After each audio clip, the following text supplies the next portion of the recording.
Il TG del quotidiano La Nazione Siciliana, notizie della Sicilia in 3 minuti. Manager sanità, Schifani, deciderà la giunta. Torna lo Schifani dirigista. Dopo le numerose difficoltà sul fronte della nomina dei manager, Schifani annuncia che sul tema deciderà la giunta esaminando i migliori curricula. La giunta farà il proprio dovere, ha detto il presidente della regione, lavorerà ed esaminerà attentamente i curricula di tutti e 49 i dirigenti condivisi dalla commissione che ha lavorato con grande rigore e che è composta da persone di grandissimo rilievo e garanzia di terzietà. Verranno quindi presi in considerazione solo i migliori risultati.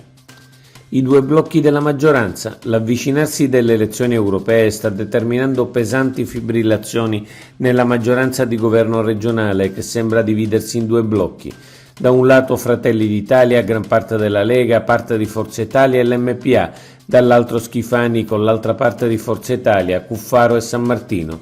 Non è una buona notizia, le divisioni non aiutano il buon governo e soprattutto creano strascichi di rancore che non servono a nessuno. Per eliminare le divisioni occorre però creare un clima di unità che certo non viene agevolato dalla continua campagna acquisti della DC che funge da detonatore. Termovalorizzatori, frenata su poteri speciali di Schifani?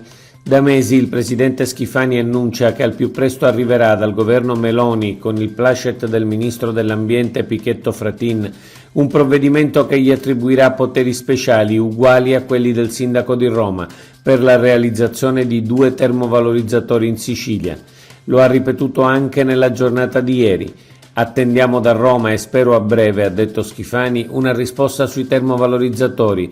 Ovviamente ci deve essere qualcuno che frena, ma non ha il coraggio di dirlo. Il terrorista di Bruxelles a Lampedusa con un barchino. Il terrorista che ha ucciso 2 persone a Bruxelles è arrivato anni fa a Lampedusa con un barchino, a dispetto dei buonisti che affermano che i terroristi non arrivano insieme ai migranti.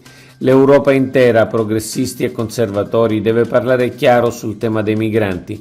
Non bisogna farli partire. Arrivare clandestinamente deve risultare non conveniente. Non possiamo trovarci con migliaia di islamici radicalizzati solo perché l'Europa non è capace di gestire le migrazioni. Forse è il caso di rileggere la Fallaci. Approvato disegno di legge su psicologo di base.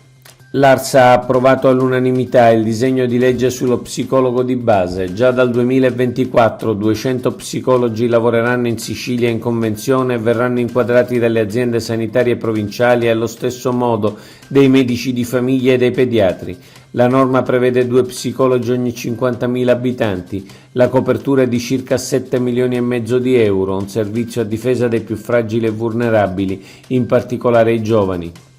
Palermo Marina Yachting, oltre 40.000 nel primo weekend. Straordinario successo del Palermo Marina Yachting. Nel primo weekend i visitatori sono stati oltre 40.000, un successo tale che da lunedì è previsto un orario di chiusura serale all'1:30, le 2:30 nel weekend, con riapertura alle 6 in modo da consentire la pulizia e la sicurezza del sito. Garantito il servizio di sorveglianza H24 e la presenza di 420 telecamere. Oggi è tutto per l'informazione del quotidiano La Nazione Siciliana. Approfondisci sul sito www.lanazionesiciliana.eu.